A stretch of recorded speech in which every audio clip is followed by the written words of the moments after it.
কলিজা ফাইটা যায় যখন মানুষকে বিশ্বাস করি আর মানুষ সেই বিশ্বাসের সুযোগ নেয়।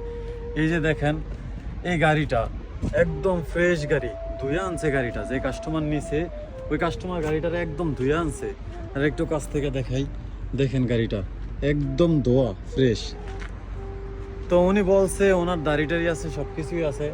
আমি ওনারে জিজ্ঞাসা করলাম গাড়িতে কোনো সমস্যা আছে কিনা, বা উনি আমার চেকটা পর্যন্ত করতে দেয় নাই, চেক করতে দেয় নাই। কয় সমস্যা নাই, সমস্যা নাই, গাড়ি একদম ফ্রেশ গাড়ি, গাড়িতে কোনো সমস্যা নাই, গাড়ি তুই এমনি দিতে পারস।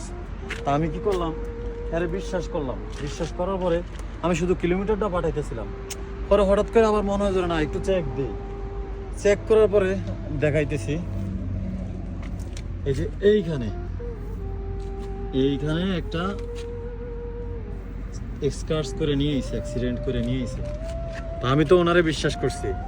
এখন উনি মোটামুটি ধরেন সৌদি নাগরিক, যেহেতু মোটামুটি 20,000 30,000 প্রতি মাসে তো ইনকাম করেই, 20,000 30,000 রিয়াল, তাও বাংলা টাকায় মোটামুটি মনে করেন যে 9-10 লাখ টাকা ইনকাম করে। আর আমার ইনকাম কত, কোম্পানির থেকে ধরেন 1800 টাকা বেতন।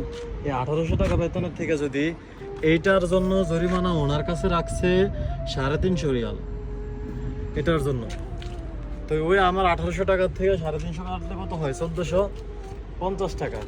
এইরকম প্রতি মাসে যদি 2-3টা করে আসে, স্যালারির আর কি থাকে। তো এই কারণে মানে মাঝে মাঝে খুব কষ্ট লাগে। মানুষের বিশ্বাস করি আর মানুষের সেই বিশ্বাসের সুযোগটা নিয়ে এইসব কাজ করে। ভাই আপনারা কোটি কোটি টাকা কামাইতেছেন, আমাদের এই ছোট ছোট বিষয় নিয়ে যদি আপনারা 200-300 টাকা লেগে যদি মিথ্যা কোন, ওই টাকাটা তো আমাদের কাছ থেকে কাটবো, এতটুকু জ্ঞান নাই।